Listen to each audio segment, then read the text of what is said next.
Shalom saudara-saudara yang dikasihi oleh Tuhan. Sebagai orang percaya, kita hidup di dunia ini, kita menjadi rentan terhadap pencobaan dan sasaran daripada sang jahat untuk menjatuhkan kita. Namun kita bersyukur kepada Tuhan bahwa kita memiliki pembela yang agung, yang duduk di sebelah kanan Allah Bapa, yaitu Yesus Kristus. Dan kita juga mempunyai pembela yang selalu menolong kita, yang hadir dalam hidup kita, yaitu Roh Kudus, yang senantiasa bersama-sama dengan kita dan menolong kita dalam segala perkara. Salam jumpa dalam program Tuhan Adalah Gembalaku. Pernahkah saudara mendengar salah satu nama Tuhan di dalam Perjanjian Lama, yaitu Yehova Nisi, atau bahasa Indonesianya Tuhan Panjiku? Saudara, peristiwanya adalah ketika Yosua mengalahkan orang Amalek, di mana Musa mengangkat tangan di atas bukit dengan ditopang oleh Harun dan Hur. Peperangan berlangsung sampai matahari terbenam, dan Yosua menang. Dan Musa membangun mezbah dengan tulisan Yehova Nisi. Ia berkata, tangan di atas panji-panji Tuhan.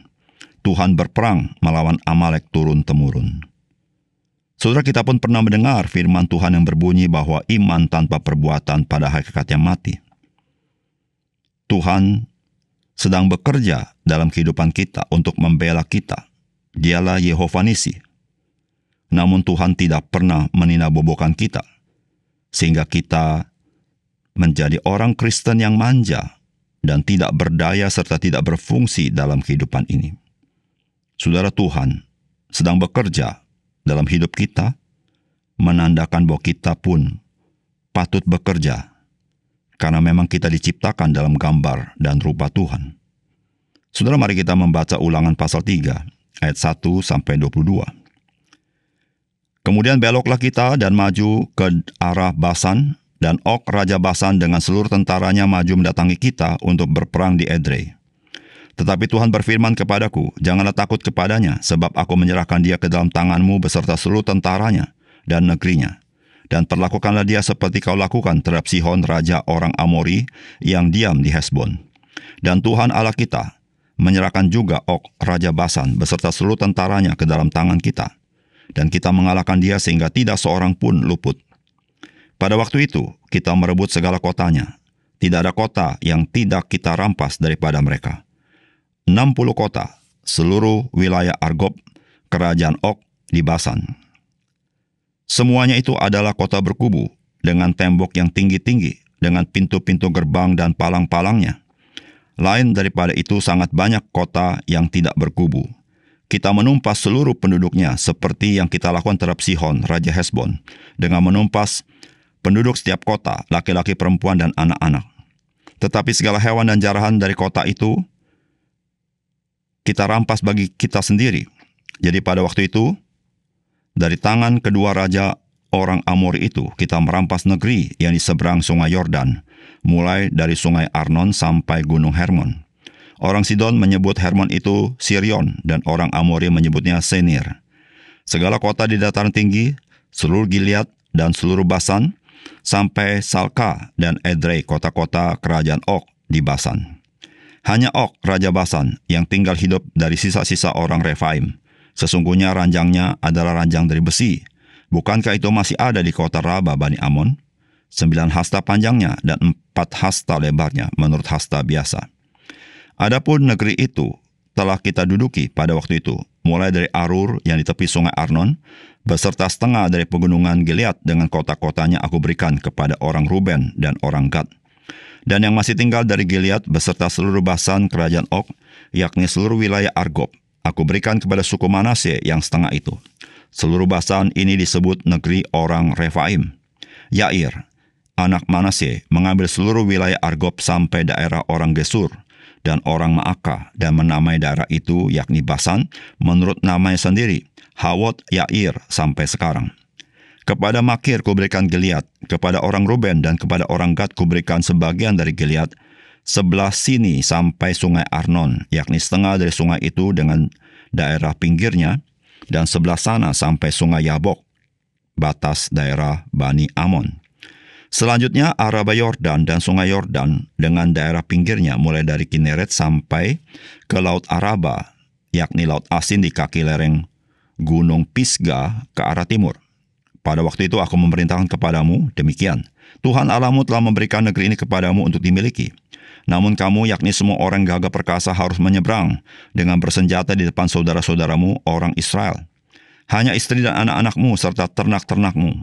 Aku tahu ada banyak ternak padamu, boleh tinggal di kota-kota yang telah kuberikan kepadamu, sampai Tuhan mengaruniakan keamanan kepada saudara-saudaramu seperti kepadamu, dan mereka pun memiliki negeri yang diberikan Tuhan Allahmu kepada mereka di seberang Sungai Yordan. Sesudah itu bolehlah kamu pulang, masing-masing ke tanah miliknya yang telah kuberikan kepadamu. Dan kepada Yosua kuperintahkan pada waktu itu demikian, matamu sendirilah yang melihat segala yang dilakukan Tuhan Allahmu terhadap kedua raja itu. Demikianlah akan dilakukan Tuhan terhadap segala kerajaan kemana engkau pergi. Janganlah takut kepada mereka, sebab Tuhan Allahmu, dialah yang berperang untukmu. Saudara yang dikasihi oleh Tuhan, Musa mengisahkan bangsa Israel sudah berada di seberang tanah perjanjian, yaitu sebelum mereka menyeberangi Sungai Yordan. Tuhan menyerahkan tanah tersebut kepada bangsa Israel, di mana Musa menyerahkan itu kepada suku Ruben dan Gad serta setengah suku Manasye. Sedangkan suku-suku yang lain belum menerima bagian mereka. Dan bagian mereka adalah di seberang Sungai Yordan. Kita perlu tahu bahwa dari keluar mereka dari tanah Mesir sampai mereka mendapat bagian tanah masing-masing, semuanya itu adalah pemberian Tuhan. Saudara, apakah pesan firman Tuhan bagi kita? Saudara, sesungguhnya Tuhan sedang bekerja di dalam kehidupan kita. Dan kita harus belajar untuk mengerjakan bagian kita dan hidup saling membantu satu dengan yang lain. Saudara, firman Tuhan berkata, pada waktu itu aku memerintahkan kepadamu demikian, Tuhan Allahmu telah memberikan negeri ini kepadamu untuk dimiliki. Namun kamu, yakni semua orang yang gagah perkasa, harus menyeberang dengan bersenjata di depan saudara-saudaramu orang Israel. Hanya istri dan anak-anakmu serta ternak-ternakmu, aku tahu ada banyak ternak padamu, boleh tinggal di kota-kota yang telah kuberikan kepadamu. Sampai Tuhan mengaruniakan keamanan kepada saudara-saudaramu seperti kepadamu, dan mereka pun memiliki negeri yang diberikan Tuhan Allahmu kepada mereka di seberang Sungai Yordan. Sesudah itu bolehlah kamu pulang masing-masing ke tanah miliknya yang telah kuberikan kepadamu, dan kepada Yosua kuperintahkan pada waktu demikian. Matamu sendirilah yang melihat segala yang dilakukan Tuhan Allahmu terhadap kedua raja itu. Demikianlah akan dilakukan Tuhan terhadap segala kerajaan kemana engkau pergi. Janganlah takut kepada mereka, sebab Tuhan Allahmu, dialah yang berperang untukmu. Saudara, Musa menceritakan bagaimana mereka sudah sampai di seberang daripada tanah perjanjian. Mereka belum menyeberangi Sungai Yordan.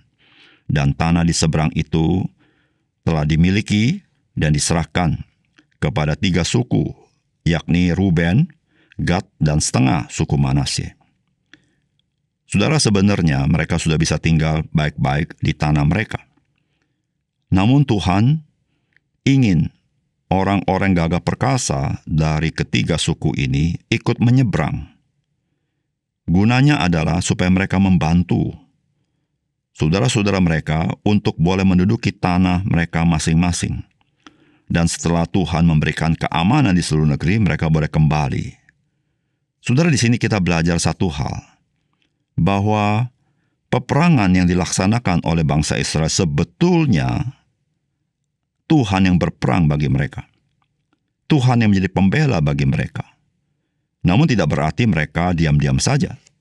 Mereka turut berperang. Namun di balik semuanya itu kemenangan yang Tuhan yang berikan kepada mereka. Mereka harus mengambil bagian di dalamnya. Tuhan memang bekerja ketika suku-suku lain akan menduduki tanah-tanah daripada apa yang Tuhan mau serahkan kepada mereka. Tetapi Tuhan menginginkan supaya suku-suku seperti Ruben, Gad, dan setengah Manasye, mereka juga memiliki semangat untuk membantu. Saudara, di sini kita belajar bahwa dalam hidup kita sebetulnya Tuhan, dialah pembela kita. Dia sedang bekerja dalam hidup kita. Namun Tuhan juga ingin bahwa kita melakukan bagian kita yang sepatutnya kita kerjakan. Dan Tuhan juga ingin bahwa dalam kehidupan kita sebagai orang percaya, Kita tidak hanya mencari kepentingan diri kita sendiri, tetapi kita juga boleh membantu orang lain, bahkan saling membantu. Sehingga hidup kita boleh menjadi saluran berkat bagi orang lain. Dan kita tahu bahwa meskipun kita membantu orang lain, sesungguhnya Tuhanlah yang mengaruniakan karunia-karunia yang indah bagi hidup kita dan bahkan bagi orang lain. Saudara yang dikasihi oleh Tuhan, kita tidak boleh lupa bahwa Tuhan, Dialah yang berkasih karunia kepada kita. Dialah yang berperang bagi kita. Dialah yang memberi bagi kita. Meskipun kita ada usaha yang kita kerjakan, tetapi kasih karunia Allah itu beserta dengan kita. Disitulah saudara kita belajar. Kita pun harus memiliki hati seperti hati Tuhan, yaitu hati yang berkasih karunia. Kita pun turut membantu orang lain. Bahkan di antara saudara seiman, kita bisa saling membantu satu sama lain. Dan kita boleh memuliakan Tuhan. Saudara, firman Tuhan Ibrani pasal 13-16 berkata, "Dan janganlah kamu lupa berbuat baik, dan memberi bantuan, sebab korban-korban yang demikianlah yang berkenan kepada Allah." Bahkan dalam Amsal 19 ayat 17 berkata, "Siapa menaruh belas kasihan kepada orang yang lemah, memiutangi Tuhan yang akan membalas perbuatannya itu." Saudara, Tuhan, Dia sedang dan akan membela kita. Namun Dia ingin kita menunjukkan hati seperti hati Tuhan, yang juga membela orang lain dengan berbuat baik, memberi bantuan. Bahkan di antara orang percaya, kita saling membantu, kita saling memperhatikan, karena kita sudah mengalami kasih, kebaikan, dan pertolongan Tuhan. Mari kita berdoa. Bapa surga, terima kasih untuk kebenaran firman-Mu. Biar Engkau meteraikan firman dalam hati kami. Di dalam apapun yang kami hadapi dalam dunia ini, kami harus sadar ya Tuhan bahwa Tuhan, Engkau sedang membela kami. Engkau berperang bagi kami. Namun biarlah kami bukan saja hidup bagi kepentingan diri kami, tetapi kami juga memiliki hati seperti hati Tuhan, yaitu berkasih karunia kepada orang lain. Terima kasih Tuhan. Dalam nama Tuhan Yesus kami berdoa. Amin.